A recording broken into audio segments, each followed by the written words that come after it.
Hello everybody, welcome back to my channel. So आज हम करेंगे क्लास 11th की एक्सरसाइज 2.3। 2.3 से पहले हम फंक्शन की डेफिनेशन देखेंगे। फंक्शन की डेफिनेशन से पहले आप रिलेशन की डेफिनेशन ज़रूर देखें जो हम एक्सरसाइज 2.2 में पढ़ के आ चुके। सो फंक्शन क्या होता है, हमारे पास कोई भी रिलेशन डिफ़ाइन किया हमने from set A to B. इस रिलेशन को हम फंक्शन कब बोलेंगे, जब हमारे पास ए के हर एलिमेंट की यूनिक इमेज मिले बी में। Means every element of A has a unique image in B. For example, अगर हमने कोई सेट डिफाइन किया ए, दूसरा सेट डिफाइन किया बी। ए में मैंने एलिमेंट लिखे 1 2 3 4 5, बी में एलिमेंट लिखे A B C D E F, और ए के एलिमेंट की हमने इमेज डिफाइन की।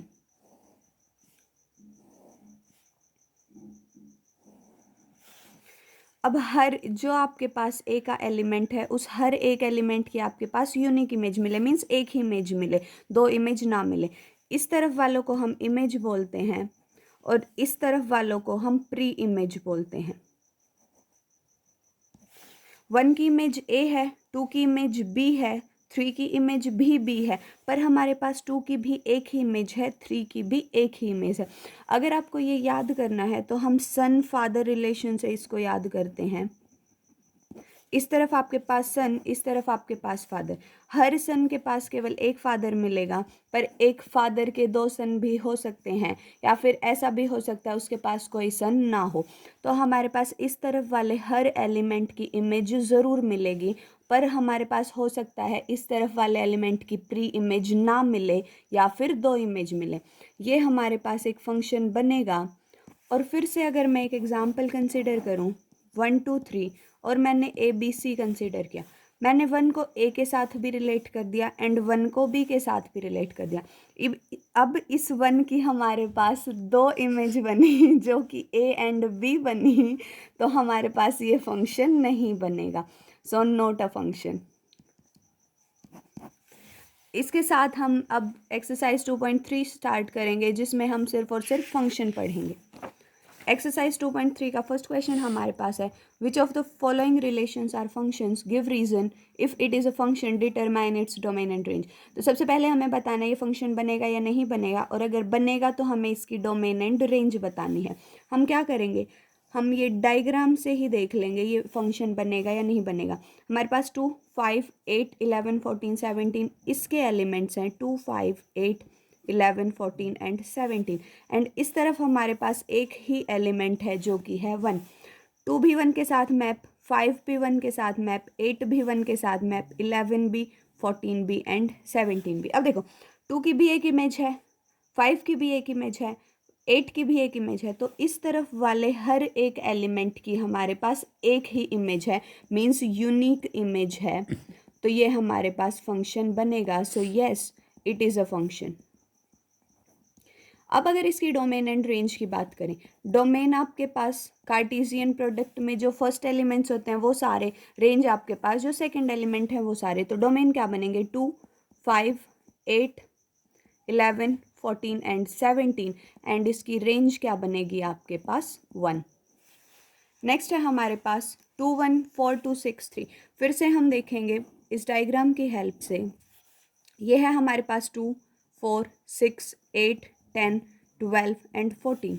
इस तरफ है हमारे पास 1 2 3 4 5 6 7।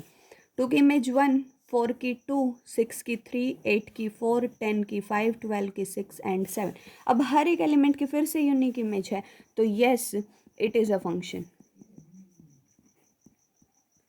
अब इसकी डोमेन क्या बनेगी हमारे पास, ये सारे एलिमेंट, और रेंज क्या बनेगी, ये सारे एलिमेंट। तो डोमेन क्या बनी, 2 4 6 8 10 12 एंड 14, एंड रेंज हमारे पास क्या बनी, 1 2 3 4 5 6। Next is 1 3 1 5 2 5। देखो इस तरफ हमारे पास है 1 एंड 2, इस तरफ हमारे पास है 3 एंड 5। 1 3 के साथ मैप हो रहा है, 1 5 के साथ भी मैप हो रहा है, 2 हमारा 5 के साथ मैप हो रहा है। अब देखो 1 की हमारे पास दो इमेज आई, अगर हमारे पास दो इमेज हैं तो वन हमारे पास यूनिक इमेज कंटेन नहीं करेगा, तो ये हमारे पास फंक्शन नहीं बनेगा. No, it is not a function because element 1 has two images.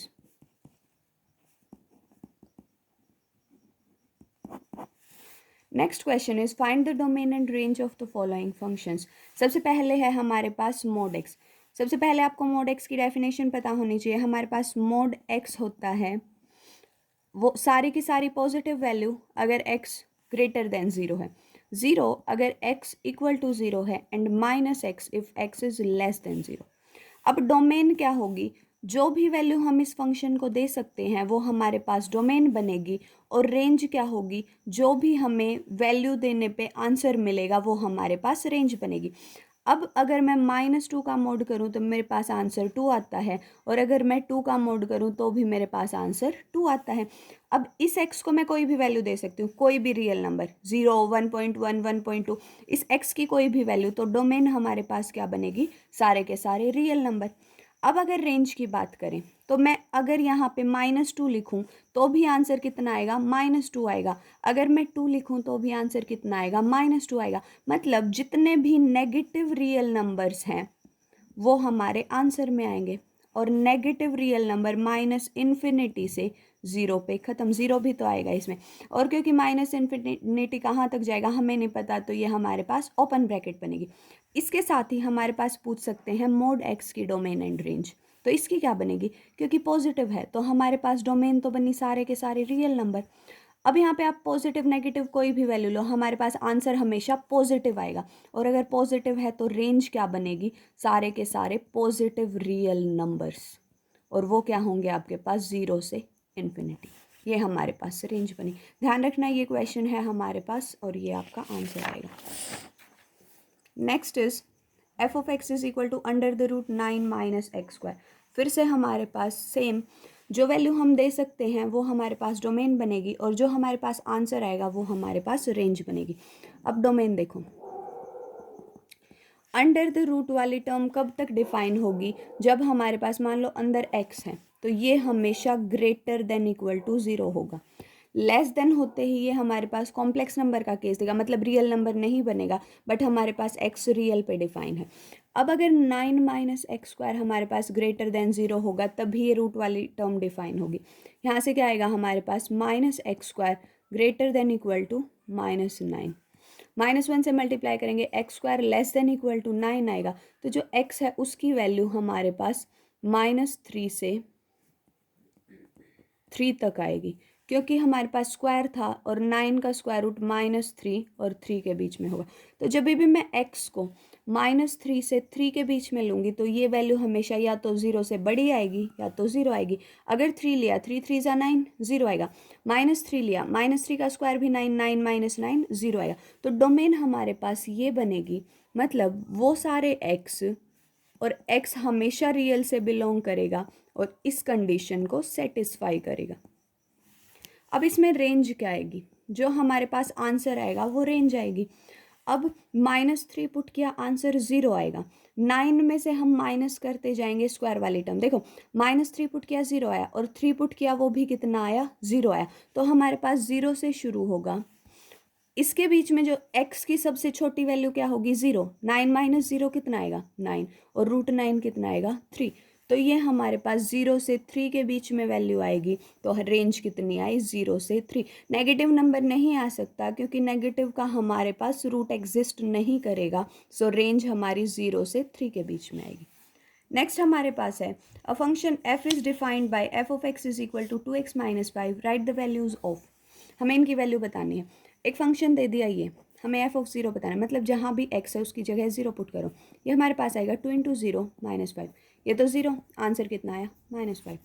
Same 7 put करो तो ये कितना आएगा, 2 × 7 - 5. 14 - 5, ये कितना आया, 9.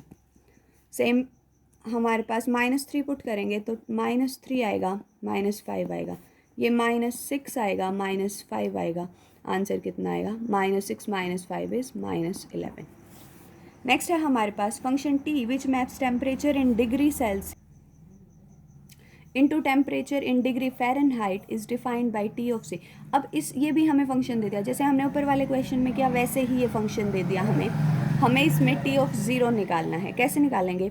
सी के प्लेस पे हम ज़ीरो पुट करेंगे। ये कितना बना? 9 इंटू ज़ीरो बाई 5 प्लस 32। अब ये ज़ीरो बना तो आंसर कितना आया? 32 आया। बच्चे ये वाला क्वेश्चन आप खुद ट्राई करना। ये कैसे करेंगे? सी के प्लेस पे 28 पुट करेंगे तो 9 इंटू 28 बाई 5 प्लस 32। सिर्फ इसमें कैलकुलेशन करनी है, वो आप करना। Next is T minus 10। सी के प्लेस पे हम -10 पुट करेंगे। ये हमारे पास आएगा 9 इंटू -10 बाई 5 प्लस 32। 5 2 ज़ा 10, ये कितना आएगा? -18 प्लस 32। ये कितना बना? देखो, एक माइनस एक प्लस होगा तो हमारे पास माइनस, पर आंसर किस में आएगा? बड़े वाले में, मतलब प्लस में, तो ये आया प्लस का 14। Next is value of C when T of C is 212। अब आपको सी की वैल्यू निकालनी है। अगर आपको फंक्शन, मतलब जो ये वाली वैल्यू है ये 212 गिवन है, इसका क्या मतलब? लेफ्ट हैंड साइड 212 है एंड 9c/5 प्लस 32। 32 को इस तरफ शिफ्ट करेंगे, ये आएगा 212, प्लस का है तो माइनस का बनेगा, इज इक्वल टू 9c/5। ये कितना बनेगा? 2 - 2 इज़ 0, 11 - 3 इज़ 8 एंड ये कितना आएगा? 1। 5 इस तरफ डिवाइड का है, इस तरफ आके मल्टीप्लाई का। 9 इस तरफ मल्टीप्लाई का है, इस तरफ आके डिवाइड का। 9 2 ज़ा, तो सी की वैल्यू कितनी आई? 5 2 ज़ा इज़ 10, तो हमारे पास सी की वैल्यू बनी 100। Next question is find the range of each of the following function. देखो, इसमें रेंज निकाले, मतलब जो वैल्यू हमें मिल सकती है वो आपको दे दिया x ग्रेटर देन 0 और फंक्शन की ये वैल्यू है।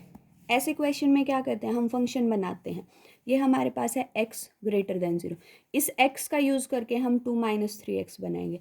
क्या करेंगे? 3x बनाएंगे। सबसे पहले दोनों साइड 3 से क्या कर देंगे? Multiply both sides by 3। तो हमारे पास ये बना 3x ग्रेटर देन, अब 0 इंटू 3 किया, कितना आएगा? 0 आएगा। अब माइनस साइन है, जब भी हम -1 के साथ मल्टीप्लाई करते हैं तो हमारे पास साइन चेंज हो जाता है। उसके बाद 2 है, मतलब दोनों साइड क्या करना है? 2, ऐड 2 टू बोथ साइड्स। जब इस तरफ ऐड किया तो ये बना 2 - 3x और 0 + 2 किया तो कितना आया? 2। अब ये हमारे पास है फंक्शन की वैल्यू, मतलब जो फंक्शन है वो हमेशा 2 से लेस देन बनेगा। 2 से लेस देन का क्या मतलब? -इन्फिनिटी से लेके 2 तक जाएगा, और क्योंकि इक्वल टू का साइन नहीं है तो ये ओपन ब्रैकेट बनेगी, और ये क्या बनी? हमारे पास रेंज बनी। नेक्स्ट है हमारे पास f of x is equal to x² + 2, x is a real number. अब हमें पता है कि जो किसी भी नंबर का स्क्वायर है, चाहे वो पॉजिटिव है नेगेटिव है, हमारे पास वो हमेशा पॉजिटिव बनता है, मतलब ग्रेटर देन 0 या फिर इक्वल टू 0। 0 का स्क्वायर इज इक्वल टू 0। अब हमें x² + 2 बनाना है। क्या करेंगे? दोनों साइड 2 ऐड कर देंगे। जब 0 + 2 किया तो कितना आया? 2। और ये क्या है हमारे पास? फंक्शन की वैल्यू। फंक्शन की value greater than equal to 2। अब 2 से बड़ी वैल्यू 2 से शुरू होगी, इन्फिनिटी पे ख़त्म, और इक्वल टू है तो ये ऐसे आएगा। तो हमारे पास ये क्या बनी? रेंज बनी। Next is f of x is equal to x, x is a real number. अब हम डोमेन क्या है जो हम दे सकते हैं, और रेंज क्या होगी जो हमें आंसर मिलेगा। अब x रियल नंबर है, कोई भी रियल नंबर देंगे, फंक्शन की वैल्यू क्या आएगी? Real number. सो इसकी रेंज क्या बनेगी? Real number. सो ये था हमारा चैप्टर 2 ऑफ क्लास 11th। अगर आपको मेरा काम पसंद आए, like share and subscribe my channel. Thank you so much.